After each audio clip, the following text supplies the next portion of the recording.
Finished this job a week ago. Now I'm going to put a little bit of sealer on it because of the steps. But this is the job I just finished. Today's video, we're going to patch this little wall up right over here into the steps. And the issue with this is it has paint on it right there. People ask me, Mike, what do you do when you have paint on it? So I'm going to show you what I would do. So the first thing to do, just like a dentist, like you keep saying, like a dentist, scrape down until you get all the old stuff off. That's the first thing to do.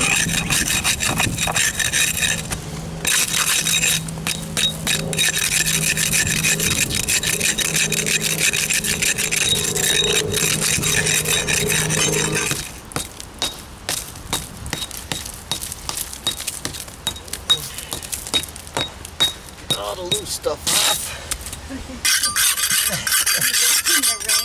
It's gonna rain. Oh no.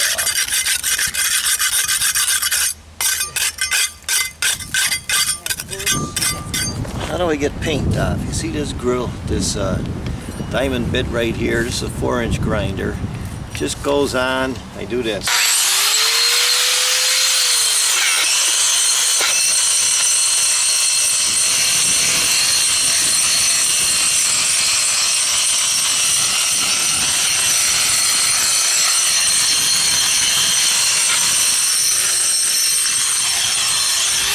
Then when you get it all ground out like you think you need, turn it sideways.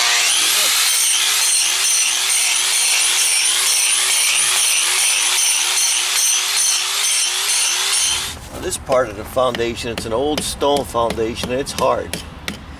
I'm not going to be able to get the paint off of that. So I get this kind of grinder with the wheel.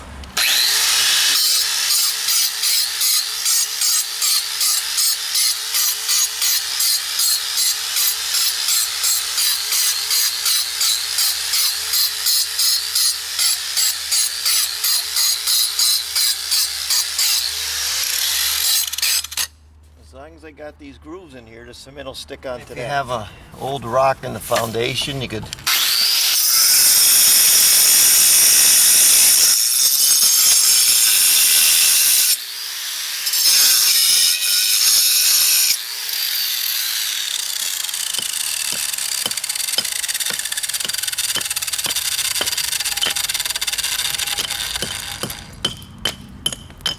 when you put wire mesh on, sometimes you have to, but in this case you don't because it's an old stone foundation. Look at all the ants in here.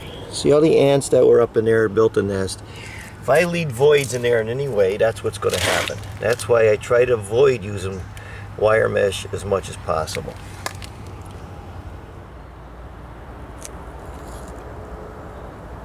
Get the wire brush. Make sure all that stuff is off of there.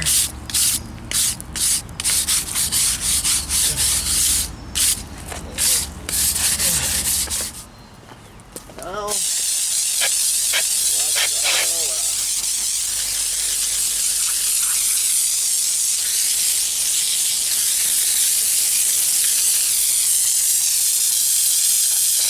Now when I'm making a Portland paint, I just get some water. Need about that much, and then I got this stuff. You see that? And all it is an adhesive bonding agent. Don't use it a lot. For something like this, just put in a little bit, and then I just add my Portland, stir it up until it's almost like a milkshake. The only thing I'm really depending on is the Portland. Just like that, you see? Just so you know, see where it says there? Portland cement. Right there. That's it. Now, I'm going to show you what I'm doing. I washed it down once.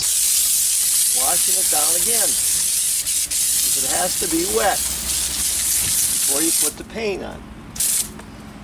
Now this is the paint I made. I just got Portland like I showed you in all my other videos, and I made it into a paint just like that. Then I brush it on.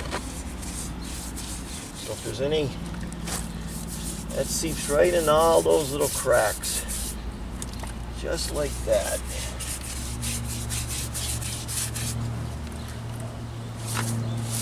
You have to do it while it's wet. You can't put this on when it's dry. It won't stick.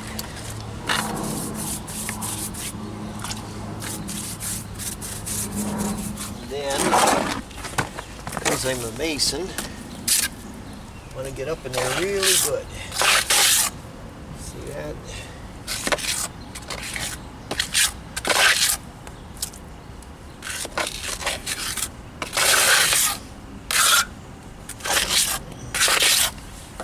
Then, right over this part that's wet.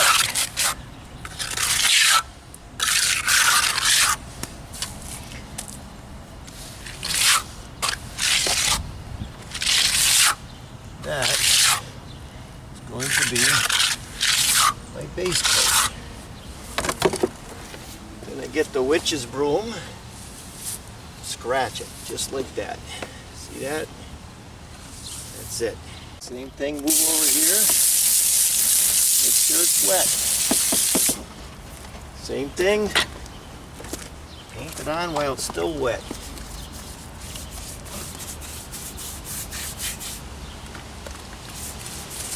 Gotta be wet when you paint it on or it ain't gonna stick.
Make sure it's in there good. You can't do that with a hock.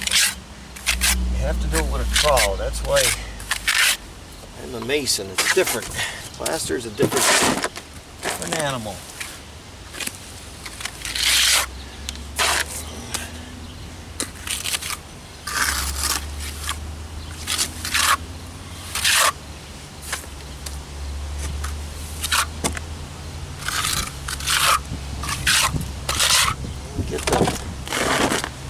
Witch's broom, scrape it again, just like that.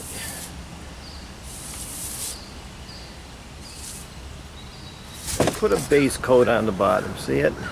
That's the first coat, and I'm going to let it shrink up for a couple days. You could already see the shrink cracks, but if I don't make it strong enough to shrink, it'll fall off the wall. So you got to take it as it comes. Now I'm back a week later. I want to show you. You see these are expansion. Traditional cement, when you mix it and you mix it strong, it shrinks. So that's why I wanted this to shrink for a while. And now I'm going to mix another mix and go right over the top of it. It won't shrink no more. Scrape it all down.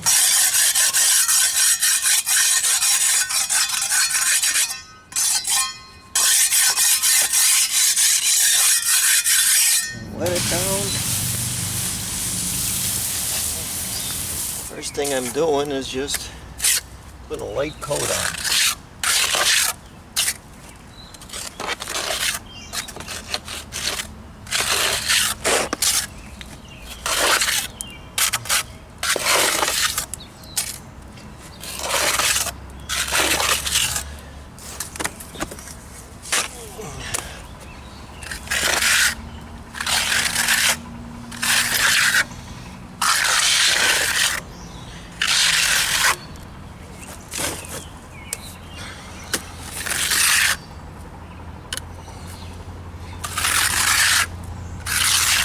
showed the owner a couple different styles, and she picked this, which I call the Swedish look.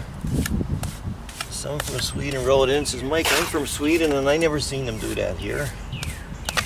Well, to be justified, I know people who came from Sweden used to do masonry work and they did it. So I call this the Swedish look. I've been to Sweden. It's one of my favorite countries.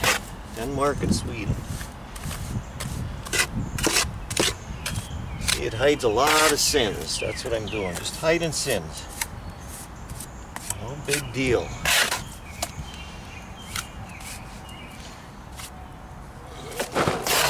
If we want to fix it down the road, it's an easy fix. This way we're doing it this way.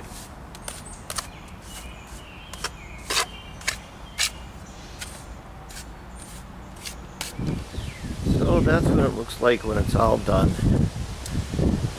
Stucco hides a lot of sins, especially on old stone foundations like that. I'm doing the steps. This is where it gets all the water in the winter. So I'm putting a little bit of a sealer on it to help protect that.